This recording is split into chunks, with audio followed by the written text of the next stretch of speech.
ओम श्रीम श्री नमः। जय माता दी दोस्तों, आप देख रहे हैं आपका अपना यूट्यूब चैनल व्रत त्योहार कथाएं। मैं हूं आपके साथ रिमझिम शर्मा। तो दीपावली का पावन त्योहार हम मना रहे हैं। आज के दिन माता लक्ष्मी, गणपति, मां सरस्वती का विधि विधान से हमने पूजन किया।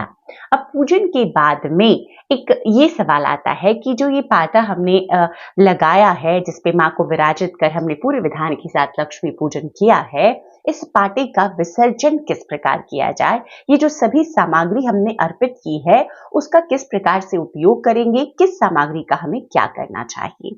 देखिए, यहाँ पर पूरे विधान के साथ मैंने लक्ष्मी पूजन किया, आपके साथ मैंने वीडियो शेयर किया हुआ है। आज मैं बताऊंगी कि इस पाटे को किस प्रकार से आपको विसर्जित करना है, कब करना है और बाकी जो सामग्री है इस पे उसका क्या करना है। देखिए, जैसे कि यहाँ पर देखिए खाली स्थान देख रहे हैं, यहाँ पर ये धन की पोटली की सामग्री रखी थी, तो हमने ये रात्रि में ही बना दिया।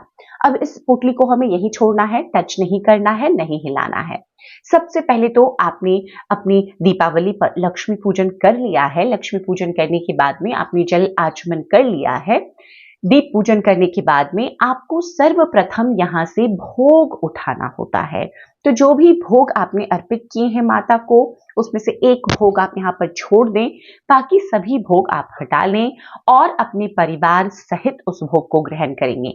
आज जो यहीं पर एक महत्वपूर्ण बात मैं बता दूं, ये जो भोग अर्पित किया है ना हमने, इस भोग को ना तो किसी को हम दान में देते हैं, ना किसी के यहाँ हम भिजवाते हैं बायना स्वरूप में, ना कोई हमारे यहाँ मेहमान आए उसको हम देते हैं। हम सिर्फ और सिर्फ अपने परिवार के लोगों में इस भोग को जो अर्पित किया है माता लक्ष्मी को आज के दिन, खास तौर पर लक्ष्मी पूजन के दिन ग्रहण करते हैं। तो सबसे पहले भोग ही हम उठाते हैं जल छोड़ने के बाद में, पूजा समाप्त करने के बाद में। तो यहाँ पर देखिए एक सूखे मेवे का भोग है, इसी में मैं थोड़ी सी लाई और बताशे रख करके ये भोग एक माता के सामने पूरी रात के लिए मैं छोड़ रही हूँ। बाकी जो सभी भोग है वो हम उठा लेंगे। तो इस भोग को हमने यहीं पर माता के सामने अर्पित रखा है। आप चाहें तो मिठाइयों का भोग कुछ भी आप रख सकते हैं। उसके बाद के जो बचे हुए सभी भोग हैं, इसको सिर पे लगा करके आप इन भोगों को हटा लीजिए एक एक करके।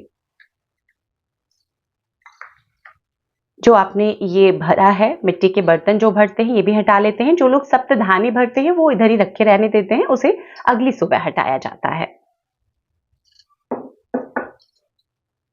ये जो भी फल अर्पित किया है, ये सभी भोग हम परिवार सहित स्वयं ग्रहण करेंगे। यहाँ पर मैंने पंचमेवे का भोग और ये धन्य का भोग रहने दिया। धन की पोटली यही रहेगी पूरी रात। अब ये जो श्रृंगार की सामग्री है ये भी यही रहेगी। अगली सुबह हम पूरे विधान के साथ में एक बार फिर से माता का पूजन करेंगे।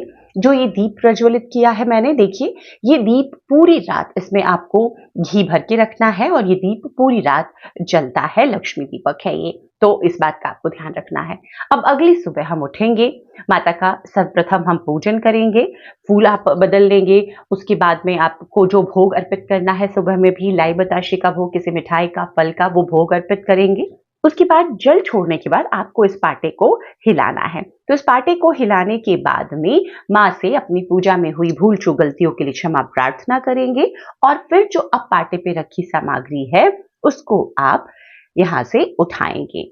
देखिए, लक्ष्मी माता को भी हम विसर्जन मंत्र के साथ विसर्जित नहीं करते हैं, बस पाटा हिला करके, क्योंकि माता को हम चाहते हैं कि माता हमारे घर में स्थिर वास करे, लक्ष्मी गणेश हमारे घर में स्थिर वास करें, तो इसलिए हम विसर्जन मंत्र यहाँ पर नहीं बोलते हैं। मेरे यहाँ देखिए ऐसा होता है, आपके यहाँ अगर विसर्जन मंत्र बोला जाता है तो आप बोल सकते हैं।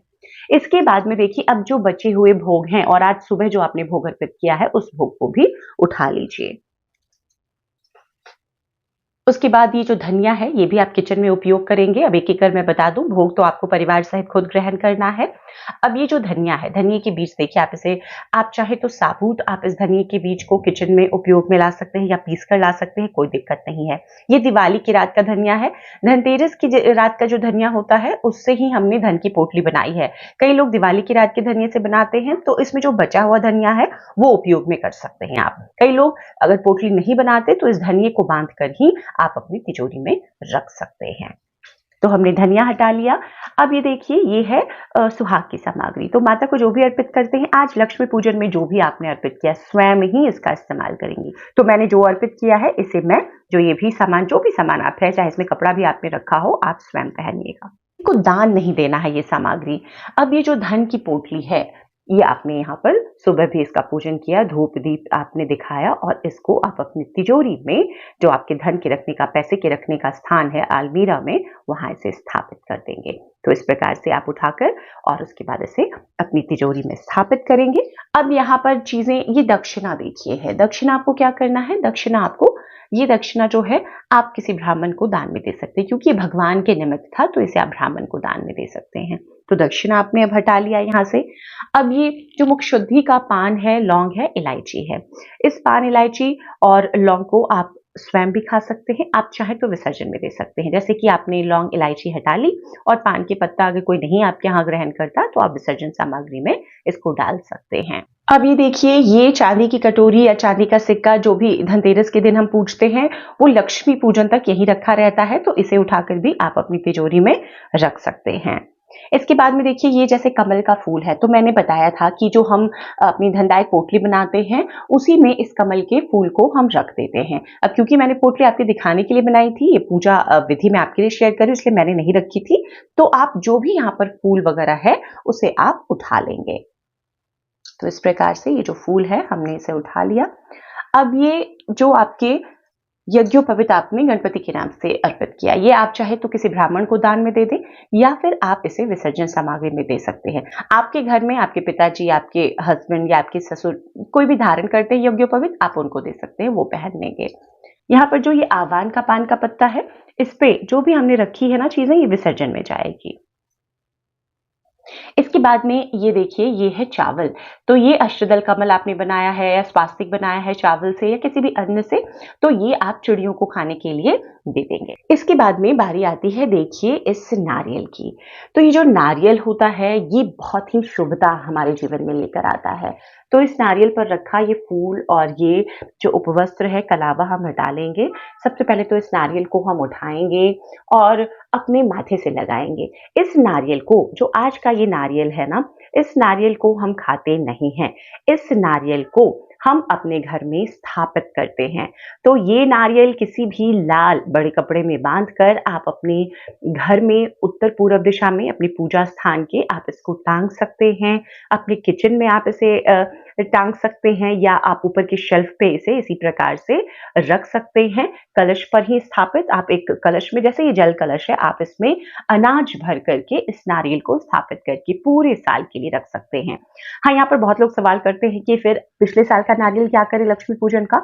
उस नारियल को आप विसर्जन में डालेंगे और इस नारियल को आपको स्थापित करना है। अब ये जो अनाज है, जो चावल हमने भरा है पूर्ण पात्र में, इसको हम चिड़ियों को दाने के तौर पर खाने को दे सकते हैं। आप नहीं अगर कहीं दे पा रहे हैं तो विसर्जन में दे सकते हैं। जो नवपल्लव है, ये भी विसर्जन में ही जाएगा। ये सभी फूल हम उठा लेंगे विसर्जन के लिए। अब इसके अंदर जो ये जल है और जो भी चीजें हैं, जैसे ये देखिए, ये यहाँ पर मैंने रखा था आसन के तौर पर, जो चावल वो आ गया। तो ये जो फूल है या विसर्जन में डाल दीजिए। इसके अंदर जो जल है, ये पूरा का पूरा जल आप अपने घर में इसी तरह जो इसमें फूल अर्पित किया, ऐसे छिड़काव करेंगे। हर कोने में आप छिड़केंगे, पूरे घर में अपने परिवार के सभी सदस्यों पर छिड़केंगे। और इसके अंदर जो सभी सामग्री है, वो सभी सामग्री आप निकाल लेंगे। हल्का सा सुखा करके आप इसको अपनी तिजोरी में स्थान दे सकते हैं। जैसे कि हल्दी की गांठ है या लौंग है, इलायची है, उसको आप अपने भोजन में भी इस्तेमाल कर सकते हैं। और जैसे कि मैंने इसमें कौड़ियां रखी थी, इसमें आप देख सकते हैं गोमती चक्र है, कमलगट्टे के बीज हैं, इन सभी को आपको अपने उसमें तिजोरी में स्थान दे देना है।